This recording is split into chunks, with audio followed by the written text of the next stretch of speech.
today.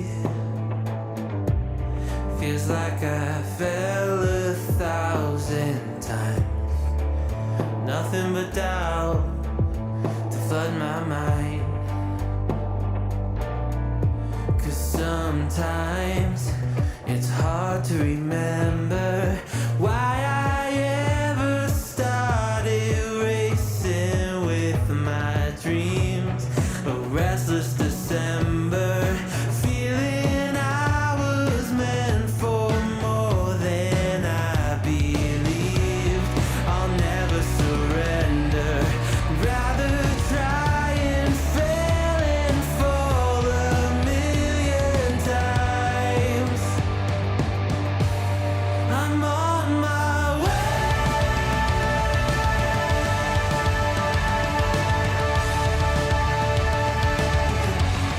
I'm on my way.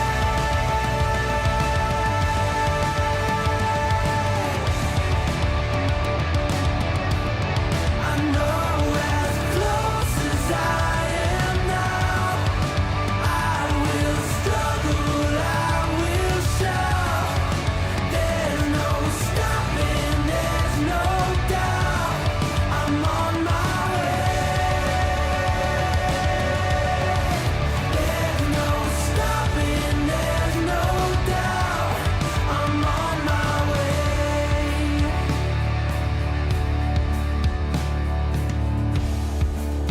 I swear I meant to do this.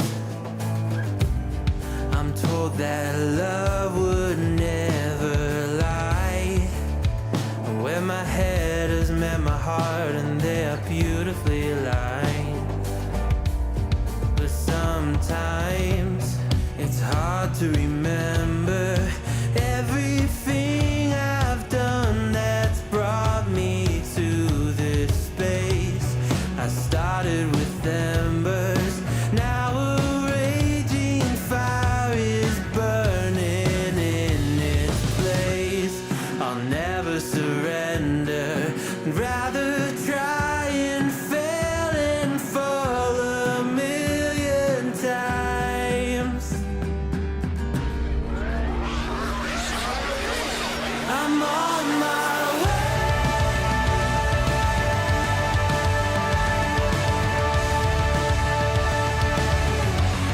I'm on my way.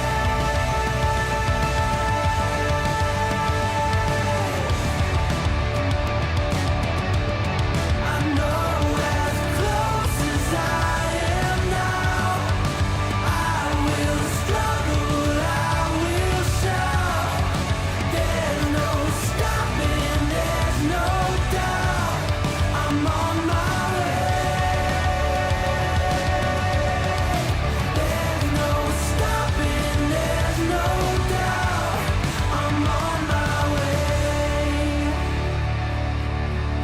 I know as close as I am now, I'm on my way.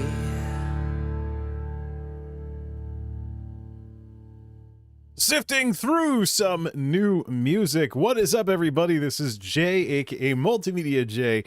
That song is called On My Way from the newly released Stream Beats rock album Demon that just went live this past weekend.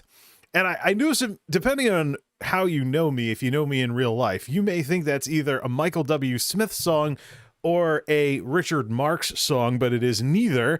It is Stream Beats. I'm actually curious who the singer is on that one, because they do kind of sound like somewhere between Michael W. Smith and Richard Marx, the guy who did the Right There Waiting song back in the 80s. So we're here tonight to talk about a lot of different things related to this channel. But first, Sapper Tactical, thank you for the YouTube sub. There's a whole bunch of channels with that name, so one of the many. I did a search earlier to see, because the name sounded familiar. Like it was some kind of prepper company or something along those lines. I think I've seen that before. I mean, I've certainly known plenty of preppers out here in the woods, so, you know, definitely the sort of thing where I know the name from somewhere. I'm just not familiar with it because I'm not caught up in that scene. You know, I'm not going around like the world's gonna end every because being worried so much about that kind of stuff is a great way to worry yourself into who knows. So keeping the music off for just a little while we talk about the most serious topics that are on the board with tonight's discussion. And one of them is what's going on in Texas right now, specifically that COVID has now come to the Texas streamers. So just saw the news today that S-Fan and Russell over at the Texas streamer at OTK houses and whatnot actually have tested positive for COVID. So apparently S-Fan is in the very early stages, so we don't even know how bad it's going to get for him yet. So he's able to do some streaming today, but a lot of folks on the internet really need to take a very close look at the way that they handle what other people tell them and the way that they either respect or don't respect the privacy or the humanity, so to speak, of other streamers. If I could point at one single problem that I am sick of seeing in comment sections, in chats, and in Discord communities, it would be this. There are too many people out there who think they can speak for other people. Whether it's to be a fanboy or whatever of some streamer or content creator that they like, the thing I've seen the most that I am absolutely sick of is people speaking for other people in comment sections, in chats, and in Discord communities. So, in this case specifically with what's going on with OTK, there's people that are saying, well, Mizkif had everybody together during the Texas snowstorm, blah, blah, blah. Well, here's the thing. This is actually one of the talking points of why people were so upset about the bad decisions that led to Texas being in the state that it was in during the snowstorm. This is actually one of the points that people were bringing up. They were saying, look, you're forcing all these people to seek shelter because there's all these rolling blackouts because the electricity grid couldn't handle a cold snap. What are you going to do when you're in the middle of a pandemic and you're trying to get the vaccine out to people, and now you're clumping people together who otherwise wouldn't be together because there's no heat in the house? You know, this is one of the more general concerns that people had regarding the Texas snowstorm, is what would the impact be with regards to the pandemic? So these LSF people and these other people out there that are putting words in S-Fan's mouth, putting words in Mizkif's mouth, all you people are doing on Twitter and on Reddit is you're showing the world just how rotten you are by doing this. These streamers are more than capable of speaking for themselves. And I applaud the OTK folks for actually writing a formal statement to illustrate to all these people on social media that they can do exactly that. The pandemic and the Texas snowstorm is a talking point and a concern that goes far beyond whatever Mizkif was doing to keep folks from freezing during the blackouts. It is not a Mizkif problem. It is not an S-Fan problem. It is not an Asmongold problem. It is not a Trainwrecks problem. It is not an OTK problem. It is something people were legit concerned about all over the place because of what was going on in Texas. And if it wasn't at Mizkif's house, it would have been somewhere else. No, seriously. The problem in general was that people would be forced out of quarantine to not freeze. So if it wasn't stuff happening at Mizkif's place, it would have happened somewhere else. If somebody else had the lights on when everybody else had no light, no heat, it would have happened somewhere else. And we see finger pointing at someone else in all of this. But the bottom line is that this problem is not specific to any one streamer.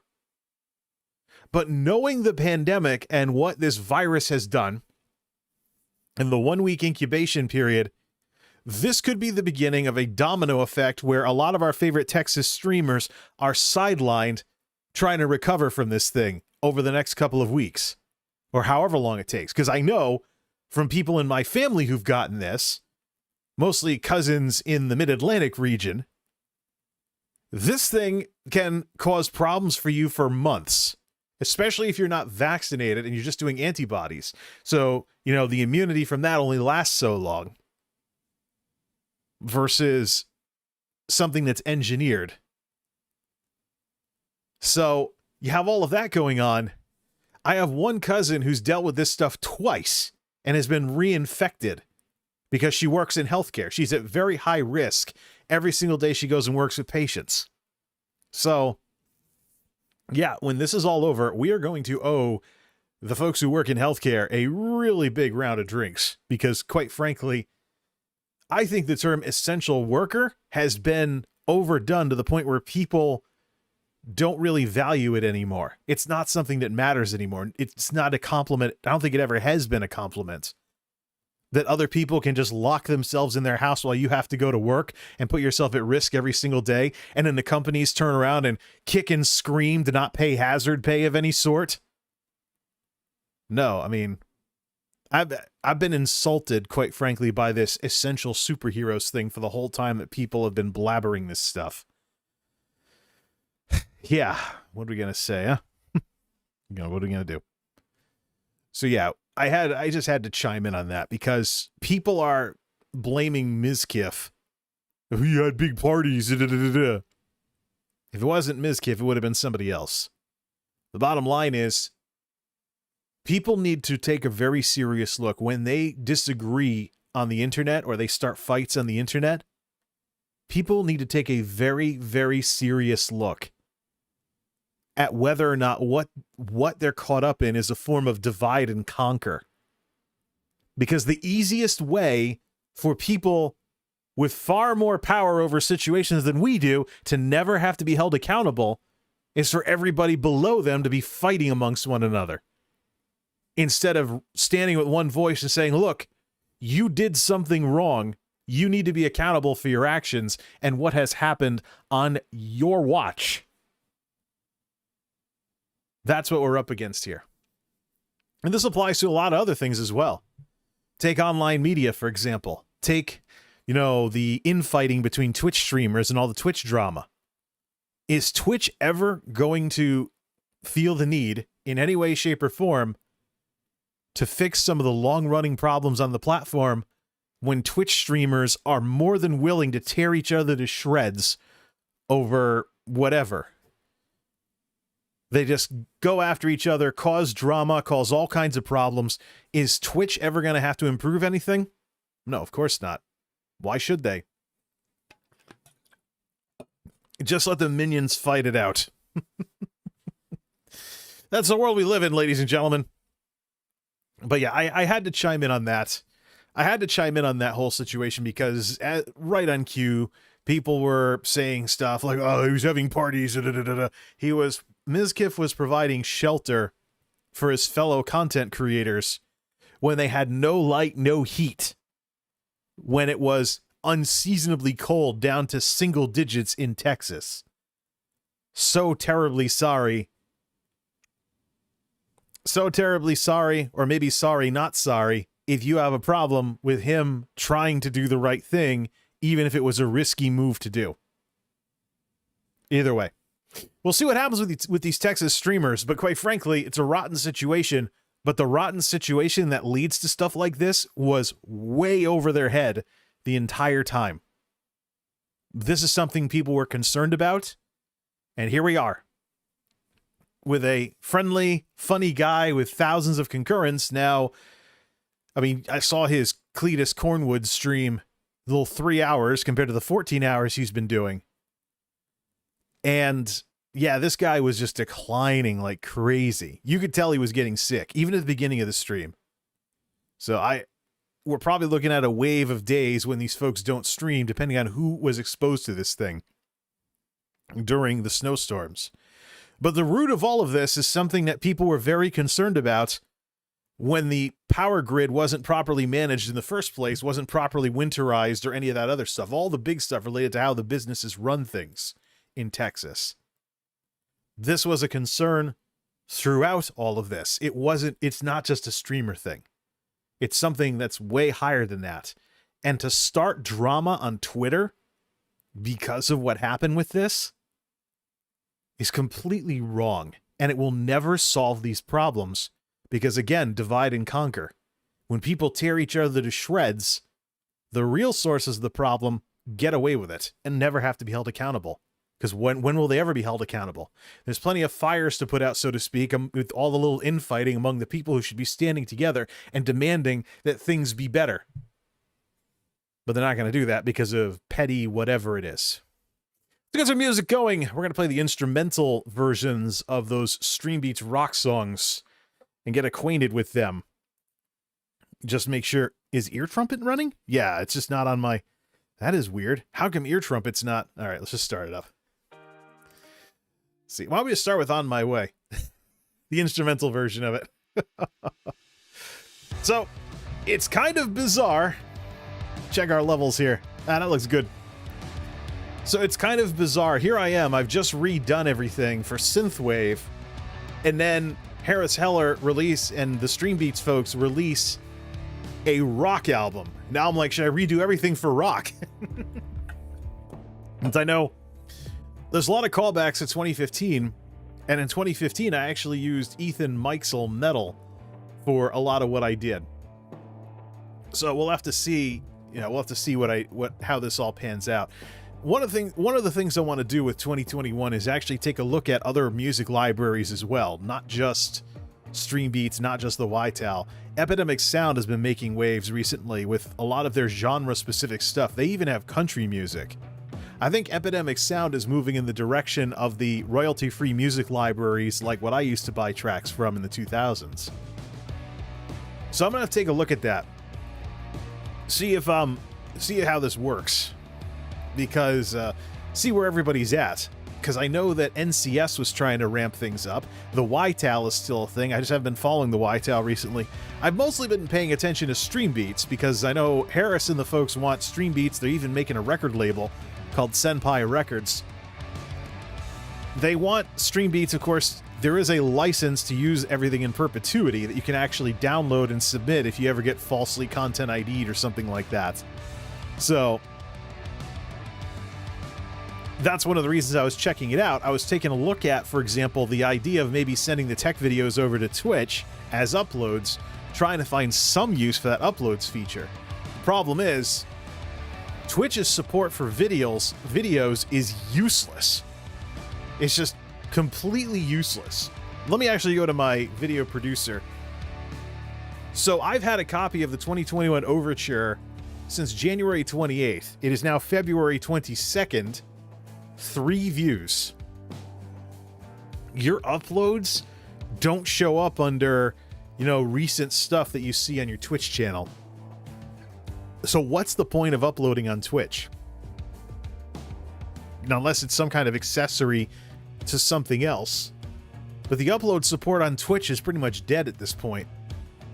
And considering what Twitch talked about at GlitchCon with doubling down on live streaming, it is no wonder, it is pretty much the case that Twitch wants to double down on live streaming being the centerpiece of the platform and not actually try to move in the direction of YouTube and Facebook. So I don't know how many more quarters of YouTube and Facebook, mostly YouTube, gaining on Twitch in terms of market share and the audience that they're capturing with the way with people watching streams. I don't know how many more quarters it's going to take before Twitch is like, look, we got to change something. Our competitors are messing with us. So, why don't I give myself a runny nose in this weather? Yeah. Well then, we don't have this hand sanitizer over here for nothing now, do we? Yeah, Suave shampoo brand making hand sanitizer. So we're going to talk about a few things while this music plays and plays here. Let's take a look here. So first off, I said rip tech videos. What the heck does that mean? The era of tech videos making this channel look like a computer channel is over. I'm looking at the numbers. For how things are done. Let's get lit up here. So, I did an experiment. One of the things that I've traditionally done with the Wacky World of MultimediaJay is I've released killer clips, as I call them. If there is a section of a video that is good enough to be its own YouTube upload for algorithm reasons, I will often release that by itself.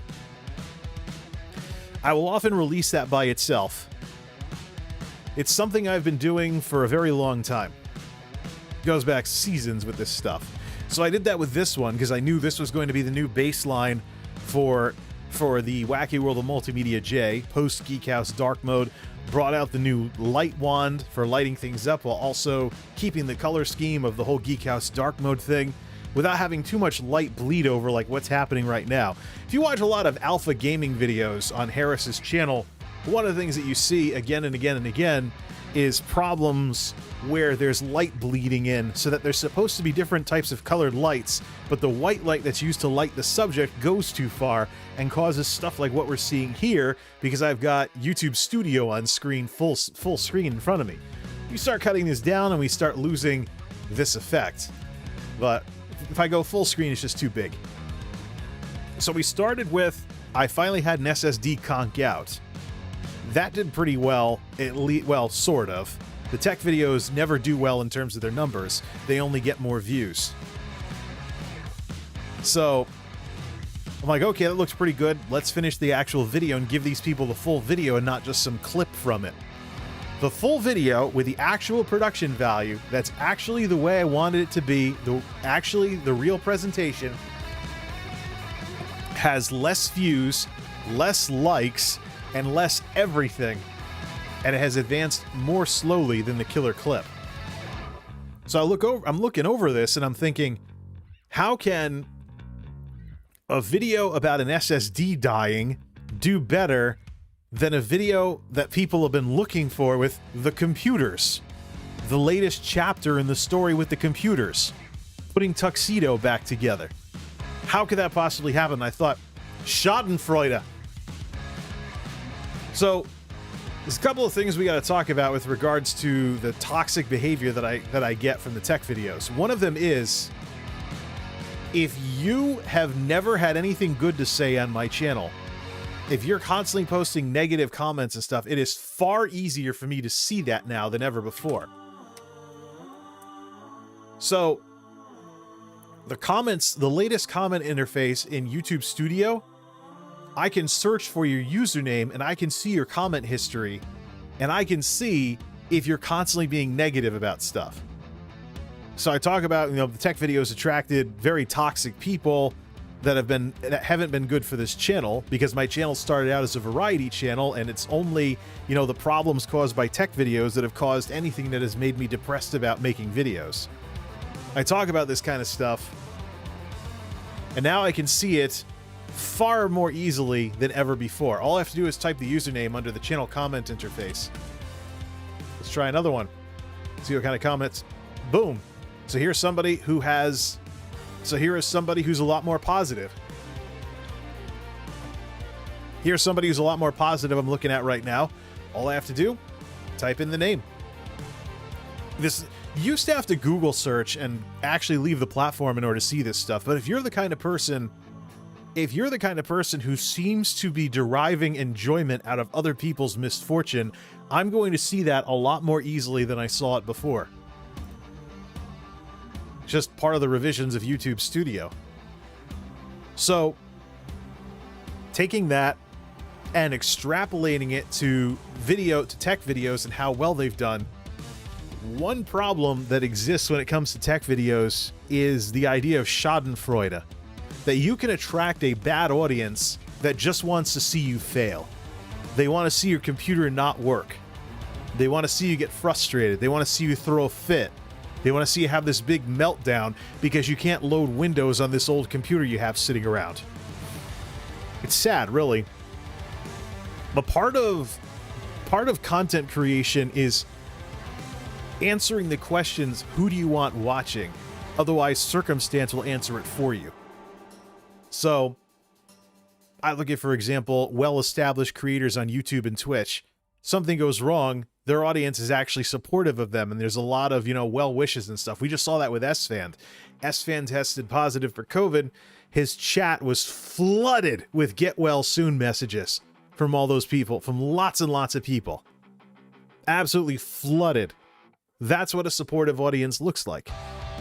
But you don't even have to be, positive towards someone you like in order to show that they have a good audience.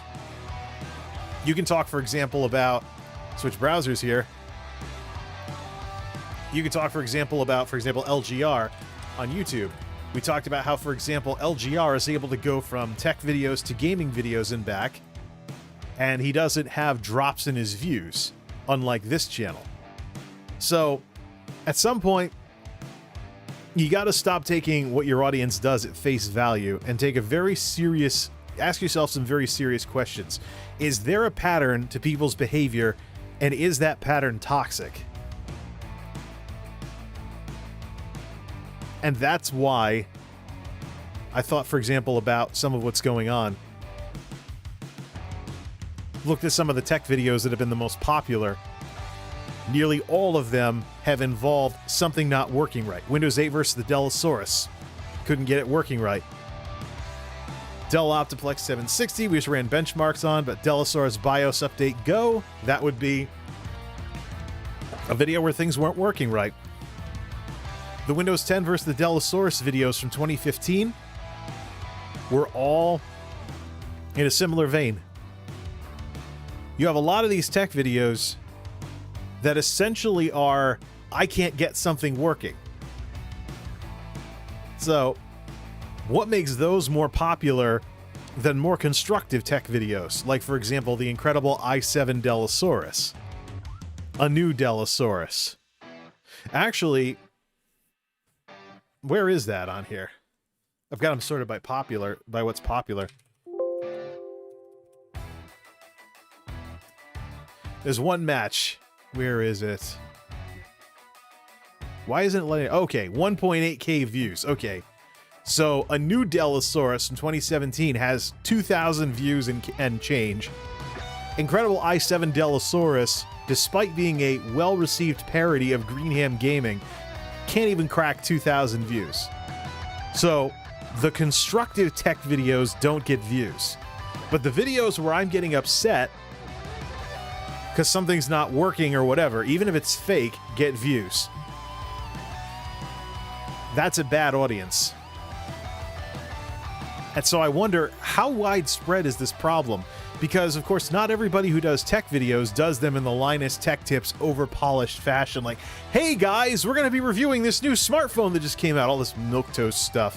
For people that are actually popping off the cases on computers and experimenting with stuff and recording as they go, like what I do, there's a risk and a danger that your audience is going to consist of people who just want to see things not work and you get mad about it. They're not interested in you, they're not interested in your technology, they're not interested in the computers, they're only interested in feeding off of your frustration. And so, it's really a punch in the face that I can be as into technology as I am, into computers as I am, into multimedia as I am, and have an audience that just doesn't care. You know, I can talk about tech in these streams, nobody's gonna watch. I can make a tech video that's constructive, doesn't get views. What gets the views? Stuff where, I can't get this working. So, it's nuts. But part of what you gotta do is curate your audience. Decide who do you want to cater to and walk away from the people you don't. Even if it means never making stuff that they like ever again.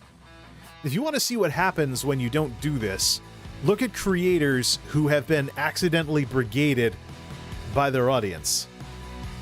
Look at, for example, somebody who gets upset at another creator, and next thing you know, a bunch of people from their community, as it's called, are over in their chat on their streams pestering the heck out of them. Were they brigaded to do so? No. It's kind of like, for example, the situation, if you study English history, with King Henry II and the Archbishop. That night he got mad at the Archbishop, and some knights thought it was some kind of thing like, take out the Archbishop. And so the king winds up being implicated in a murder of an archbishop because some knights took some frustrations of what he said the wrong way. That's the very real, that's kind of a historical example of what happens when you have a bad audience. How about, say, you have a bad audience, and if you look like you're upset at another creator, they're running off to try and cancel them, even if that's not what you want. And even if you tell them, this is not what I want. That's what happens when you decide you want a big audience instead of a good one. So I don't want that. If people are only interested in seeing me complain about stuff, this channel's not for them. I've already banned one person who'd been subscribed to me for years, who was part of this problem. And on the way out, he tried to lash out at me one last time with some schadenfreude type stuff before I banned him. Quite frankly, if you've been watching the last 4 years because you want to see me upset about stuff and you want to see me not be able to get stuff work, this channel's not for you. No, it isn't. And quite frankly, you need to take a very good look at yourself and the way you are towards others. I don't care if you're some kind of nerd with stunted social skills. If you feed off of other people's misfortune, you're the problem. No, seriously. Because who's going to want to be friends with somebody where the minute anything goes wrong, they're just eating it all up instead of trying to help their friend out of the situation because they enjoy it? It's crazy. But it's the sort of thing I had to come to grips with. So yeah, rip tech videos. The era of the tech videos getting people to think that this is a computer channel is over. There's going to be a lot of other things I work on besides them. And quite frankly, let's check the numbers. See here. I have those in Firefox over on this login. Check our numbers.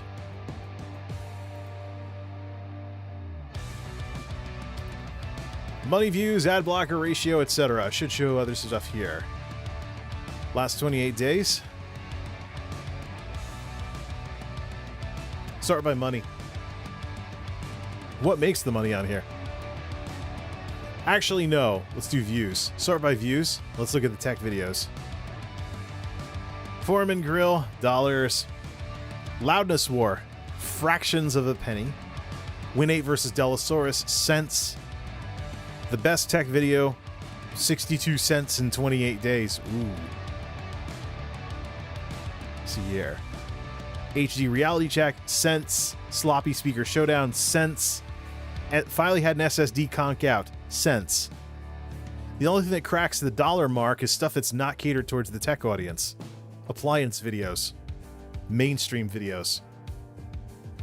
And guess what keeps getting passed around by YouTube systems? Whatever earns YouTube the most money. Been talking about ScroogeTube for years now. So again, people are like, why do I go around saying the tech videos are the worst thing that's ever happened to this channel? Well, look at what they've brought. You're talking about people who suddenly vanish if I even make tech videos that aren't what they like. So it doesn't even matter whether they're tech videos or not. Change the topic to a tech topic that they're like, yeah, whatever. But in some cases, we could be talking about a situation where I'm not negative enough so they don't watch. They don't want to watch when things go right. All they want to do is just watch me complain about things that go wrong. And game over if that's your attitude.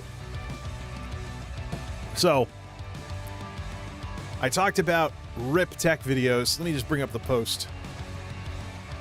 Bottom line is, I'm curious how many other people have these problems. They think that they're growing an audience based on technology and computers, but in reality they have a bunch of people that really don't care about them or the technology, and they just want to see them frustrated because their computer won't work. That's the uglier side of tech videos and what exists out there. See, what did I say? The experience with this most recent one has shown that people aren't interested in tech tinkering, they just want to schadenfreude things that go wrong with me. The views on the constructive, properly produced full video advanced slower than the spin-off clip of my SSD died. Now, this is the part where some people are going to try and watch the video and try and catch it up. But the truth is, I didn't say anything. So watching and seeing what people did on their own was what mattered.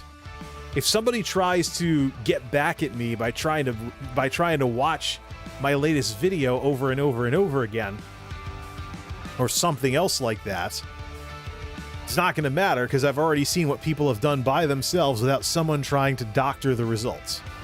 Also, tech streams don't get decent views either. Just the latest example of how tech videos attract people who don't care about tech. They just want to see you fail. And tech videos have a schadenfreude problem on YouTube. It's true. Are people actually interested in what you're doing, you as a creator, or the technology you're doing anything with, or they just want to feed off of whatever negative stuff exists on your channel? If so, walk away. Do something different. Something I very much believe in. There's another example of a lot of these things I'm talking about. If you look at what's happened to Chris Pirillo. Recently on Twitter, he talked about how he was declaring YouTube bankruptcy.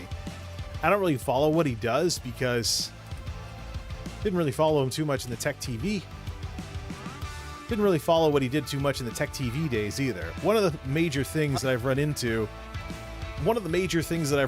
with a lot of the former Tech TV talent is that YouTube kind of grew apart from what Tech TV originally was, but a lot of these people are chasing after what Tech TV used to be. It's like, say, Leo Laporte and Twit, and that sort of thing. Oh, look, Chris made a rant video about fighting the algorithm on YouTube. Got almost 2,000 views when many of his videos only get hundreds of views. So he does a complaint video and he gets more views than the constructive stuff he actually wants to be known for, whether it's Star Wars stuff or technology or something on a smartphone or something like that. Wow. So there you go. Negative stuff gets the views. This is a problem on YouTube. It's the most subtle form of trolling out there. And people really don't care about you as a creator or anything you could create. They just want to get their kicks out of your frustrations, complaints, and everything that's going wrong. It's crazy. And Chris has been no exception to this. Look at that. YouTube still doesn't understand creators, community, or live video. The thumbnail says, I'm done with fighting YouTube's algorithm. Yeah, and that's what gets the views. We go over to Ashley Christ's channel. She had a very similar problem with something negative getting the most views. Let me see if it's been nearly 6 months. So let me see if she still has this problem. Mute. Okay, so $3 grand, $3 grand, $4 grand, etc., etc. This was also an example of a thumbnail thing. It's a bad time to be a Twitch streamer.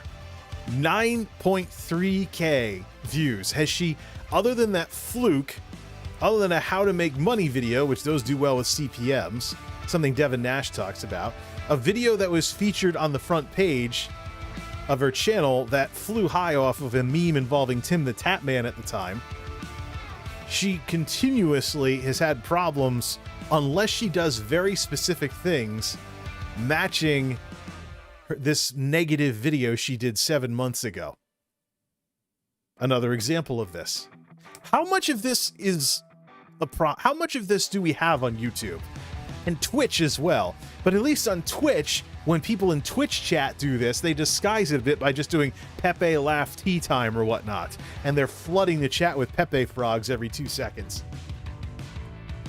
But at least in the case of streamers, you got all these people that want to make fun of them via TTS. They're paying $3 a message to do so.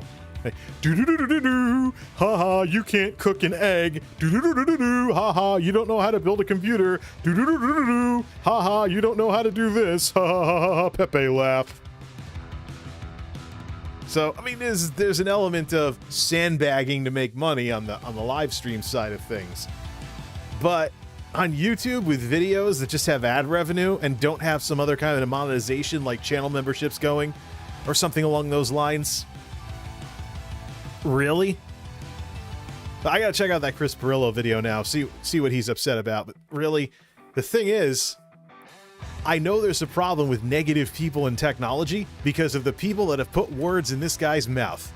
There's people that have analyzed the living daylights out of his situation far beyond what the circumstances would suggest that somebody infer. They're making up stuff in order to fill in the gaps.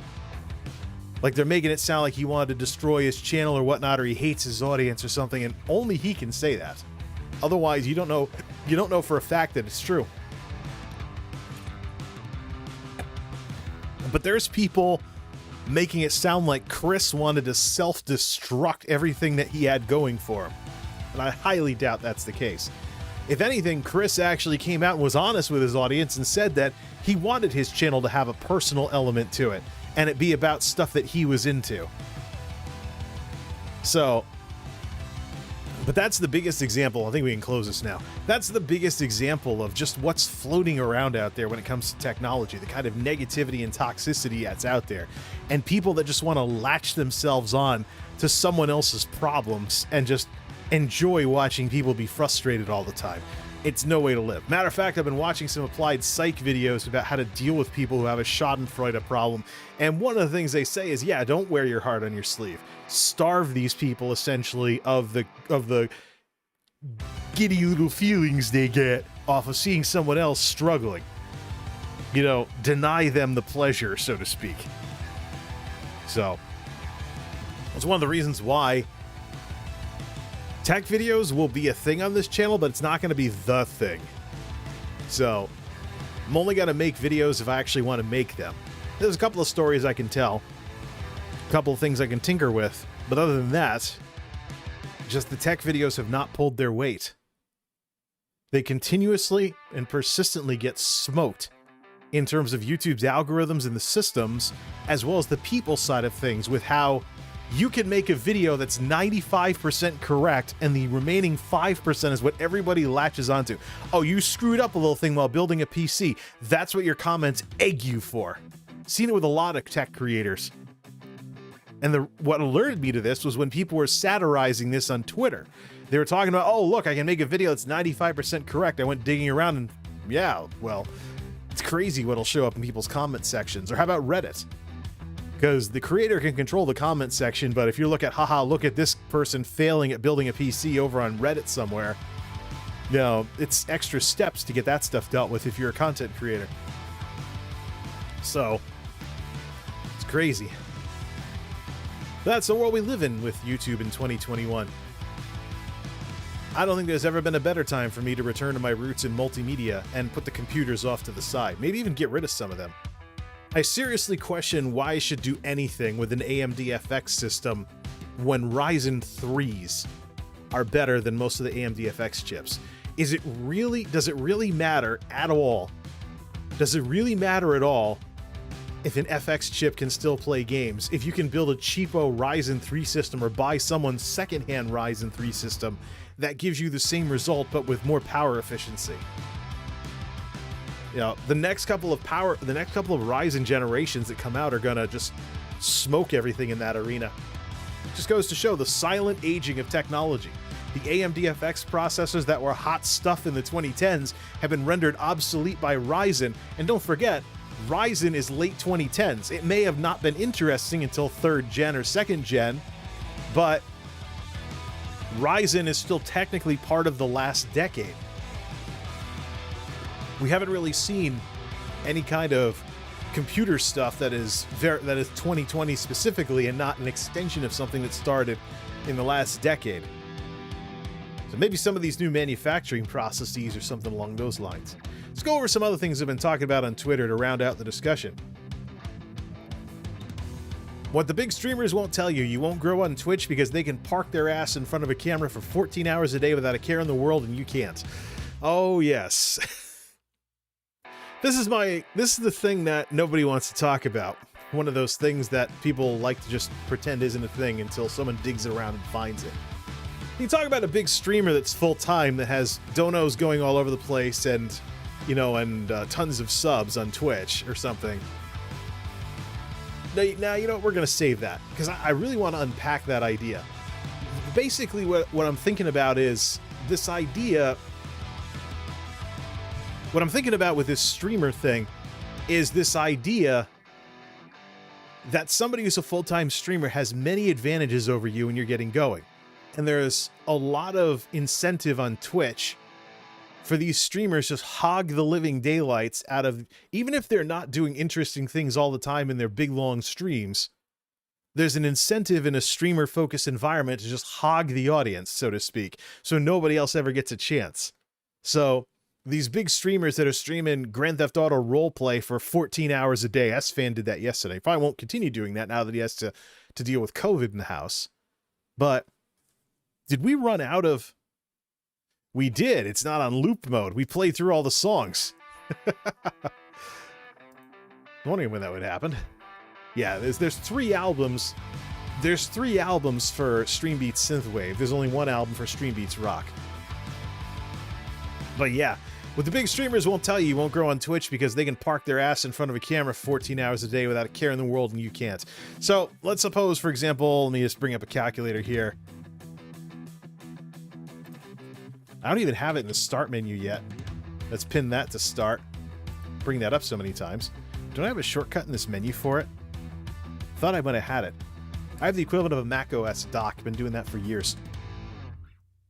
So S-Fan's goal is 9,000 subs. And Twitch has a laughably bad split, so let's do 2.5 for that.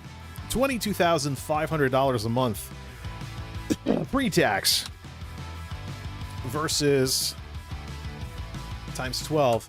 It's $270,000 a year. Many of these streamers with thousands of subs are earning 6 digits pre-tax. Of course, they have to pay a lot of taxes on that because it's probably in the highest tax bracket. Bottom line is they're doing way better. Many of these people are doing way better.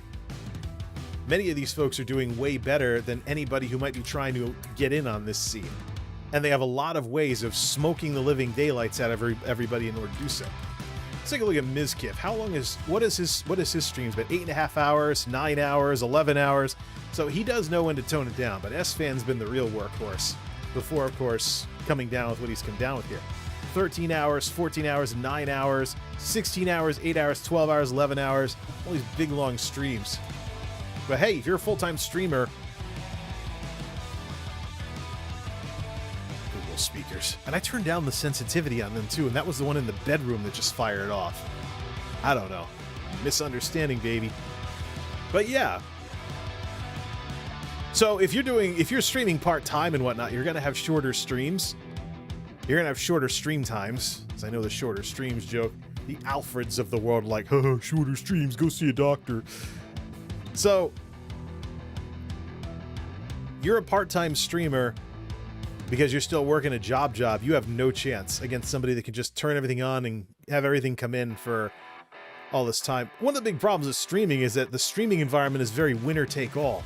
So, you have, say, 20,000 people watching Mizkif or something while he's doing Mario 64 speedruns. That's 20,000 concurrents, which is probably larger in real life because of concurrents being an average number.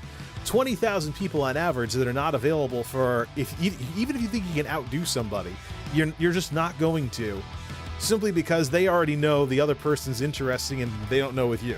So you lose because of that. One of the things I've been watching with Twitch is the ratio of hours watched versus hours streamed, and I know that a lot of these big streamers that hammer away for over 8 hours a day are part of this problem. But they can do it, because they can just stream, go to bed, stream, go to bed. They'll make plenty of money, and they'll blow away what you have to do at your real job, so to speak, because they can. And don't even think you're ever going to trounce them, because nobody's going to want to watch you because they're too busy watching the folks with thousands of concurrents. I mean, this is the sort of stuff I talk about with the baked-in elitism on Twitch. It's part of the baked-in elitism with live streaming. You can browse around and watch videos after the fact because videos translate very well into being enjoyable when they're not live. But people are so conditioned because of Twitch to not view streams that way that no matter how good your streams are, even if they're like radio shows like what they sound like radio shows like what I do, doesn't matter. You have no chance. So I decided to tell people where the bear took a dump in the woods, so to speak. say, yeah, you know, the big streamers, no matter how friendly they are, no matter how friendly they are, no matter how nice they are, no matter how much you enjoy them, they're technically part of the problem if you're trying to get in on this stuff and not getting anywhere. Certainly see enough angry little Twitch affiliates to verify that this is a problem. I also mentioned Big E, his latest video, which is his guide for people coming over from YouTube from Twitch to YouTube. Guy is repeating stuff that Devin Nash got wrong and admitting he got the ideas from Devin Nash. Whoops.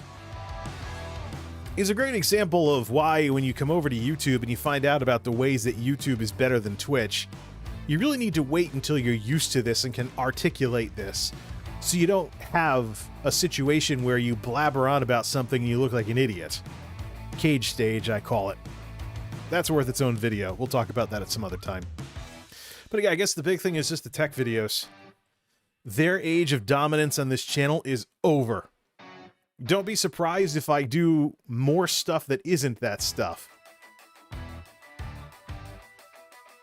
Let's see what this person said here. Making money from the littlest amount of effort and talent required. Exactly. See, that's the thing with these streamers, you know. There's one thing that I've come to associate with streamers, and that is streamer ego. That's the thing. It's crazy. And you know what? I don't even think this is a streamer problem. I don't even think this is a streamer problem. I think it's a problem with what Twitch has done with streaming. This is the Twitch bowl effect, as I call it. It's the bubble that exists when people act like Twitch is all there is. And that's one of the reasons why I'm a huge supporter of YouTube streaming carving out a niche for itself, and YouTube making the UI changes they need to make in order for YouTube streaming to do better on this platform. Because a lot of times people think streaming has to be a certain way. What they don't realize is they're playing into Twitch's business decisions by doing this. Remember, Twitch has decided to focus on live. YouTube and Facebook have something besides live. And that is huge. Because if you think about what is the best for what, you will logically come to the conclusion that there are some things that are better off made into videos and some things that are better off streamed. This is something that I ran into when I was kicking the tires on streaming last year. I ran into situations where I watched one of my streams, even a stream highlight, and I was like, that would have been better off as a video, but instead I have an off-the-cuff, not as good coverage of a certain topic related to content creation. So streams can't do everything. And that's where we're at right now. But yeah, this whole thing of littlest amount of effort and talent required, yeah. Little do these people realize just how much they're limiting themselves by saying, I'm a streamer. No, you're somebody who has gotten caught up in Twitch marketing. Look at streaming on YouTube, an extension of the strongest video platform in the world. If there is something you think would be better off done live, do it live, but otherwise, videos do really well for themselves. It's crazy. Either way, thanks for stopping by. I have to bust out the scanner to finish calling it a morning here and scan a few things. And it is absolutely critical that I get that stuff done tonight. So, oh, this is the Don't Waste It on Me instrumental song. Yeah, this is a song about internet trolls when you play the vocals version. We'll let the 30 seconds play out with the rest of this discussion here. Yeah, there we go. Other than that, I posted an Orico enclosure for M2 drives, so the previous enclosures for M2 drives were not NVMe compatible, and now they're out there, so when I get too many NVMe or when I get too many M2 SSDs, it's no longer an issue. Just convert them to plug-in drives. So we get to start everything over. We get to start everything over with the progression towards having too many drives, just like with serial ATA SSDs, trying to figure out what to do until I finally had one conk out on me. So yeah, the big thing with the tech videos is that I said there was a demographic problem with tech videos, and now here we are. There was a demographic problem, and now here we are. We have a situation where you have to ask yourself, if what you do on YouTube could in any way look like something that people would be attracted to if they wanted to come watch you be mad and frustrated about something that wasn't working, could you attract a bad audience because of that? It's pretty sad. And it's something that's just, it's one of the biggest slaps in the face I've ever gotten on this platform. That I can spend years telling the stories of tinkering with these computers only to have it hit me that people are more interested in seeing me upset about stuff than doing anything constructive on this platform whatsoever. And I am not interested in a toxic audience of people that are just feeding off of other people's problems. So the content on this channel, including the tech videos, will reflect that. Anyways, time to get back to work on the stuff I want to do. Until next time, this is MultimediaJay signing off. Thanks for stopping by.